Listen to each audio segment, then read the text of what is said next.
Dans la situation actuelle, ah oui, il faut savoir aussi que les VDV, alors c'est quoi les VDV? C'est les parachutistes russes, et c'est des barges. Les VDV, alors j'en connais, donc là aussi en termes de neutralité, etc. Et vous imaginez bien que les gens que je connais, c'est pas des potes, hein, mais je connais des VDV.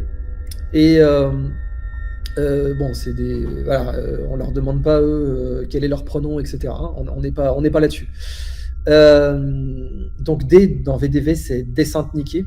Descente Niki, ça vient du mot français descente, parce qu'en fait les parachutistes en Russie, on les appelle les descentes Niki.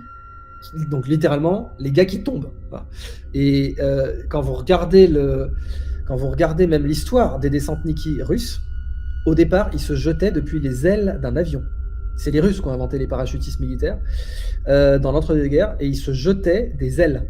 Donc ils montaient sur les ailes, les gars, et ils sautaient. Donc, et cette tradition, les limites, enfin, les descentes Niki, c'est l'élite, quoi. Hein. C'est pas les différents spetsnaz qu'il y a. Donc spetsnaz, c'est force spéciale, mais c'est un terme général. C'est pas un corps. Il n'y a pas un corps des spetsnaz, quoi. Il y a des spetsnaz dans plein de corps différents. Mais les VDV, c'est là, on est sur de l'infanterie légère d'élite. Et ils ont sauté sur Kharkov. Ils n'ont pas sauté, ils sont arrivés. Les parachutistes, on peut les déployer bien sûr par voie mécanisée, mais ils sont sur Kharkov en ce moment. Kharkov qui est une ville pro-russe. Donc c'est une répétition. C'est-à-dire que vous avez notamment le 76e régiment d'assaut aérien, qui est légendaire. 76e, c'est un des grands, c'est comme le régiment de dragons parachutistes en France, c'est un régiment d'élite. Et en fait, c'est même pas un régiment, c'est une division en termes de taille, puisque c'est un air assaut de groupe, donc c'est une division, je crois, ils sont au moins 7000. Et 7000, vous prenez une ville hein, avec 7000. Alors, vous prenez pas une ville qui est en situation de guerre, c'est un autre truc. Vous prenez une ville qui est en situation de paix, mais bon. Et ce groupe d'assaut est en train de se préparer quand même à intervenir sur Kiev. Mais avec, encore une fois, tous les problèmes que ça implique, le capital politique, le fait que vous reprenez toute la vidéo de Code Reno là, sur le combat urbain, et vous ajoutez, imaginez que tout ce qu'il décrit là, vous avez deux gars avec un smartphone qui le filment et qui le postent sur les réseaux sociaux, parce que c'est ça le problème en fait. Et c'est ça qui fait que Poutine peut pas faire Kiev-Grozny, outre le fait que ce serait une catastrophe, parce que Kiev c'est une ville occidentale majeure, c'est pas une ville orientale, Kiev, elle a des influences orientales, architecturales, mais c'est une ville des civilisations occidentales, et c'est une ville majeure. Enfin, je veux dire, si Kiev tombait, j'ai beau être musulman, ma mère est catholique, mais je vous le dis clairement, si Kiev tombait, ce serait une catastrophe pour l'Occident, culturellement. Ce serait vraiment, c'est une ville très ancienne, c'est une ville chargée d'histoire, et si Kiev devenait Grozny, ce serait vraiment, vraiment une catastrophe. Hein. D'où l'importance de trouver un moyen d'y faire la paix le plus rapidement possible. De quoi d'autre je voulais vous parler avant de passer au peacemaking et aux questions. Voilà, donc je vous avais dit que les Russes n'ont pas la planche à billets, je le répète maintenant, hein, la raison pour laquelle on ne peut pas comparer les États-Unis qui ont mis 45 jours à prendre l'Irak à la Russie actuellement, c'est que la Russie ne peut pas faire financer sa guerre par le monde entier. Et l'inflation ne se faisait pas sentir pour les Américains. Le peuple américain ne sentait pas l'inflation. Il l'a senti lentement avec la hausse du prix des maisons, etc. Mais c'est pas genre 40% dans la gueule comme ça en une journée, quoi.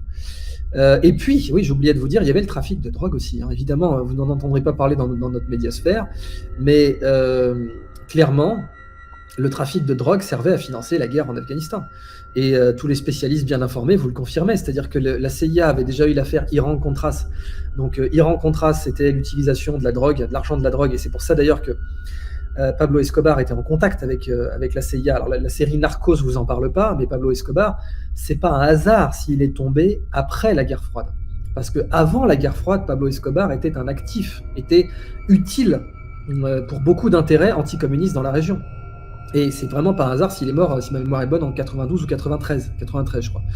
Donc l'affaire Iran-Contras, qui est confirmée, hein, c'est pas une légende, l'affaire Iran-Contras, c'est une affaire par laquelle la CIA a trafiqué de la drogue en toute simplicité pour financer donc de la vente d'armes à l'Iran et l'armement aussi, donc des Contras, les contre-sandinistes au Nicaragua. Donc pendant la guerre d'Afghanistan, les Américains pouvaient la financer aussi, pas seulement avec la planche à billets, mais aussi avec l'argent de la drogue. Puisque évidemment la CIA laissait faire complètement c'est ça qui est marrant, n'importe quel abruti pourrait comprendre ça.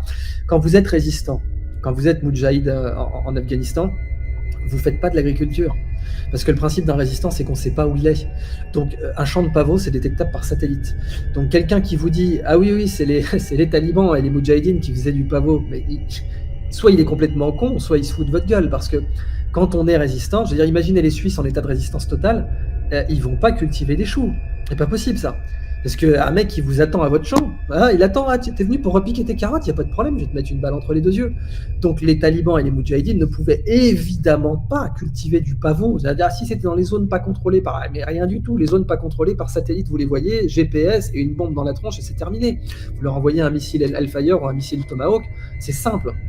Donc c'est du pipeau de croire que la production d'opium massive qui venait d'Afghanistan ne venait pas de la CIA. Évidemment qu'elle en venait, évidemment. Bon, en tout cas, de partenaires de la CIA, ce qui revient au même. Donc là, évidemment, les Russes n'ont pas ça. Voilà.